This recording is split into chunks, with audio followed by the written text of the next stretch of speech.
Let's go now. We've got Bob Woodward with us, Mika, today. Bob has done it again. I mean, seriously, Bob, you seem to outdo yourself every time. With this time, you tell the inside story of the Trump administration in the book Fear. We knew you were working on it. We knew you were working on something, and you disappear, and when you come out, there's an explosion, a political explosion. There's been one here as well, Bob. I want to ask you though, what's your biggest takeaway? Let's just look at this entire project from 30,000 feet.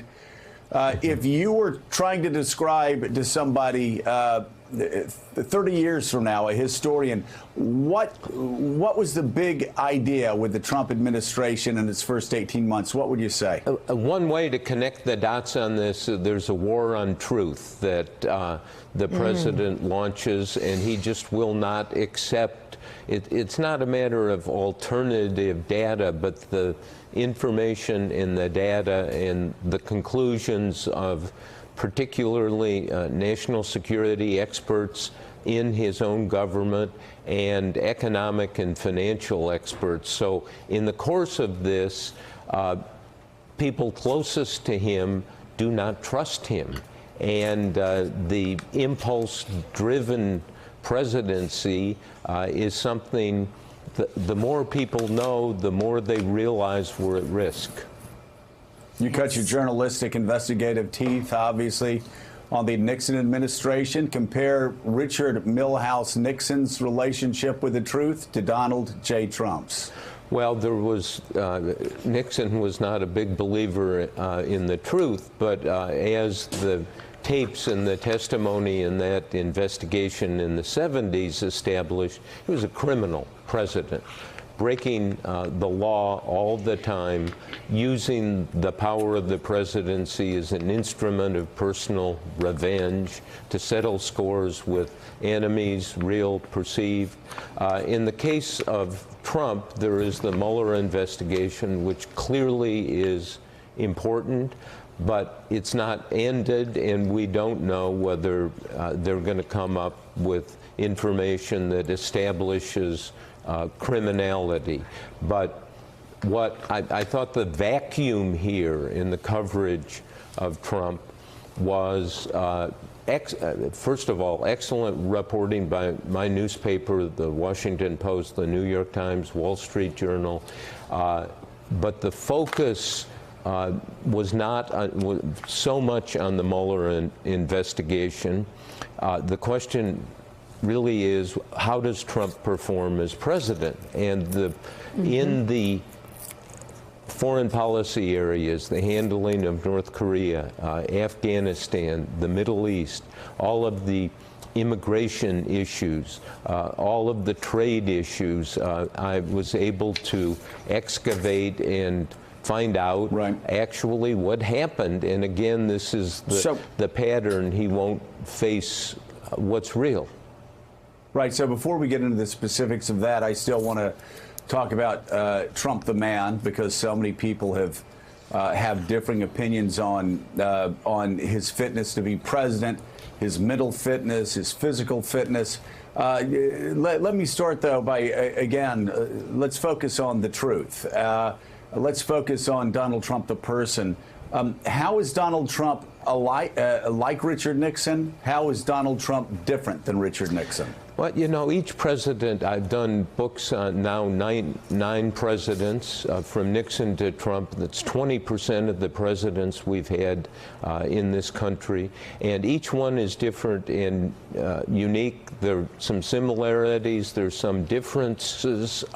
I think the key in examining Trump is actually, what will he do when people present him with facts? For instance, it sounds a little esoteric, but the World Trade Organization, which the United States is a member of, very important, allows us to file complaints of unfair trade practices. And there's a meeting in the Oval Office, and the president says, well, the World Trade Organization is the worst organization ever. We lose all our cases. And they present data. No. Pardon? Showing I said, no, we actually win most of our cases there. Yeah, like 85.7% of them, not just 85%, but 85.7%. And he says, no, that's not true. And the people there say, look, call the U.S. trade representative, your guy, and you will confirm this. I don't want to hear. I don't want to call him. I don't want to deal with it. And at some point, he gets literally where aides ask, where did you get these ideas? And he will say, well, I've had them for 30 years. They're right, and if you disagree, you're wrong. Yeah. So, have you? Did you hear from when you interviewed all of people that staff members and acquaintances and people that were close to his orbit, any concern about Donald Trump's well-being mentally, or did they just believe that he's got an efficient personality that can't handle the truth? Happily, I'm not a psychiatrist, and I don't dig into that. What matters to people is the performance as president. And when you dig into this and excavate it, again, you find people are worried about the performance, the inability to grow, the inability to listen, the inability to change his mind. And so right. you have a situation, I make this point, but I think a real ardent Trump supporter would go through this and say, gee, maybe I like Trump and some of the things, but this is not the way to manage the government. Yeah, well, I know you're not a psychiatrist. I'm just curious if anybody expressed concern to you while you were interviewing them that he may not have the mental capabilities to be president of the United States. Well, I demonstrate scene after scene how he deals with reality and data. And in the course of it, in one National Security Council meeting, he's so worked up about how much money we are spending with troops, American troops abroad in South Korea or in Europe, and he thinks we're being cheated. And finally, the Secretary of Defense, Mattis, when Trump is, well, why are we doing this? What do we get out of it? Mattis says, we're trying to prevent World War III.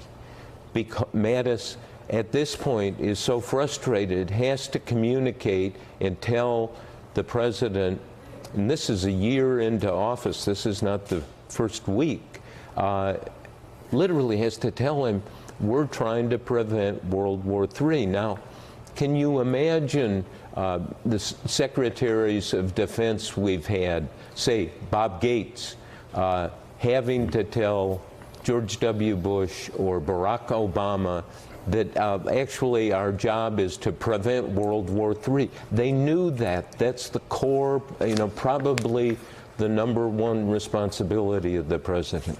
Bob, you've heard all the denials from the people, from the president all the way down. The president effectively calling this book a work of fiction. Defense Secretary Mattis, Chief of Staff Kelly, Gary Cohen, although his was less full-throated perhaps than some of the other ones. There's no throat at all. There's no throat at all. He said, this book does not accurately portray my experience at the White House, but didn't specifically deny the stories you lay out in some detail, including with quotes. The latest is from Governor Chris Christie, the former governor of New Jersey. He ran the transition, and you quote the President of the United States as saying that Christie was jinxing the president's campaign at the time, and in fact was stealing money from the campaign. Chris Christie came out pretty strongly and said this just didn't happen. He said these were leaks from Steve Bannon. He went on to say that Bob Woodward and his team didn't even reach out to me for standard fact-checking. Did you reach out to Governor Christie? I've reached out to absolutely everyone. This is at a time when they were putting the word out in the White House, don't talk to anybody for a book, don't talk to Woodward. I did my due diligence on this, but you would call people and they'd say, oh, is this for a book? And cabinet officers, well, yes, it is for a book. Well, I'm sorry, we can't talk to you. Or somebody would say, yeah, I'll talk to you in a clandestine way. So, you know, what these are, and this goes way back to the Nixon era, I call them politically calculated survival denials. They are not real. They are a form of the non-denial denial. Or, you know, people say, this didn't happen, this is untrue, that's fine. And then when the truth comes out, often years later, in investigations or in memoirs, you see that's precisely what happened. So is it as specific as people talking to you, perhaps some of the people I just mentioned, and then saying, if this ever goes public, I'm going to have to deny it, Bob? Well, they don't tell me that, but I understand the context. I mean, mine is laughing. I mean, this is, people have, other reporters, one reporter actually got hives yesterday because there were denials about things that this reporter had heard from the person.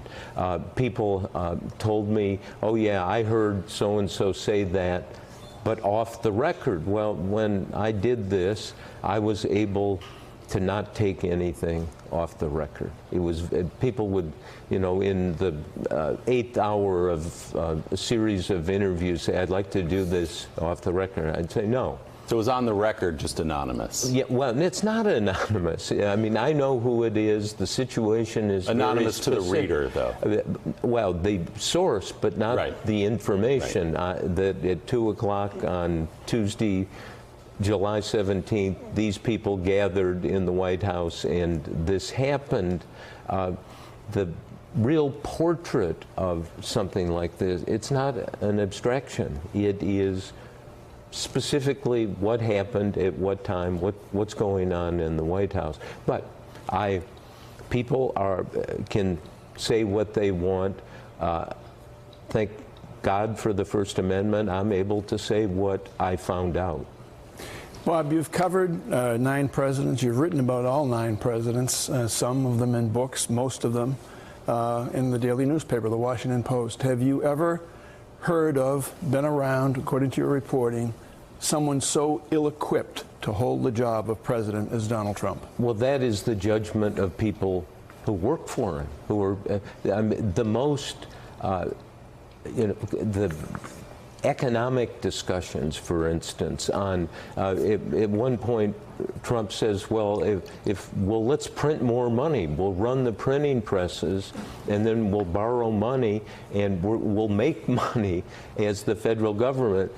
Oh, no, that's not the way it works, because you increase the deficit, interest rates go up, you could have a calamity, but he does not understand that. He thinks, at one point I have this in the book, where he actually writes in his own hand, trade is bad. That he thinks trade, that somehow we're losing our nationalism, that we need to be isolated. I mean, he is fighting now to look. He was elected as a disruptor. Fine, that's exactly that he won, and you can disrupt things, but you inherit a framework and practices, and when people say this is not normal, I think we know he's not. His approach is not normal. So given that, who is there in the White House to control or monitor the daily dangers that any president, and this president obviously, is confronted with? Who is there? Well, the Chief of Staff Kelly. I talk at some length about, and he literally put out memos telling people we have to have a process. No seat-of-the-pants decisions are final, and there has to be a signature on a decision memo by the president. But that Trump is going to do what he wants, and there are examples. He calls people, the steel executives in, and he says we're going to have tariffs, and General Kelly didn't even know there was a meeting on that. So we're going to have much more with Bob Woodward straight ahead. We're going to bring in NBC News' Casey Hunt and the president of the Council on Foreign Relations, Richard Haass, for their questions and reaction. You're watching Morning Joe. We'll be right back. Thanks for checking out MSNBC on YouTube, and make sure you subscribe to stay up to date on the day's biggest stories. And you can click on any of the videos around us to watch more from Morning Joe and MSNBC. Thanks so much for watching.